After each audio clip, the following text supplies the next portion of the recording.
দেখো এখন আমরা রুল 15 নিয়ে আলোচনা করবো। তাহলে দেখো স্টেটমেন্টটি যদি দেয়ার দ্বারা শুরু, এখানে মেইন হচ্ছে যে দেয়ার, যদি দেয়ার দ্বারা শুরু আমরা এখানে দেয়ার বসাবো। তাহলে দেখো এখানে ইজ রয়েছে, সেই ক্ষেত্রে আমি এখানে ইজ ব্যবহার করব।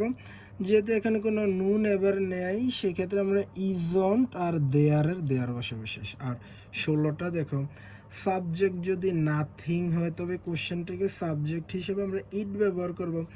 আবার দেখো রুলটা কি, দেয়ার থাকলে আমরা দেয়ারে বসাবো, আর নাথিং থাকলে আমরা ইট বসাবো। দেখো এখানে ওয়াজ রয়েছে, তাহলে ওয়াজের জন্য আমরা এখানে দেখো ওয়াজ বসালাম। যেহেতু এখানে নু, দেখো নু রয়েছে, সেক্ষেত্রে ওয়াজন্ট আর হবে না, নু থাকার কারণে ওয়াজন্ট কি, ওয়াজন্টটা আমার হবে না। তো সেক্ষেত্রে ওয়াজ হবে। আর এখানে যেহেতু আমার নাথিং রয়েছে, আর আমরা জানি যে যদি নাথিং থাকে, দেখো যদি নাথিং থাকে তাহলে আমরা কি বসাবো, ইট বসাবো। তাহলে ওয়াজ ইট, অ্যান্সারটা হচ্ছে আমার কি ওয়াজ ইট। আর শেষে কিন্তু কোশ্চেন মার্ক দিতে হবে।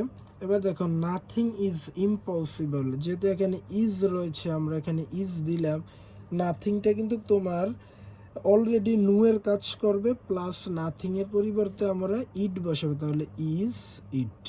এবার আমাদের লাস্ট ওয়ানটা দেখো 17 নম্বর নিয়মটা হচ্ছে যে যদি বি ভার্ব যুক্ত এক্সক্লেমেটরি সেন্টেন্স হয় তবে কোশ্চেন ট্যাগ করার সময় এক্সক্লেমেটরি ভার্বটির নেগেটিভ ট্যাগ ব্যবহৃত হয়। যেমন how beautiful the bird is, তাহলে এখানে ইজ রয়েছে, আমরা এখানে ইজ দিলাম।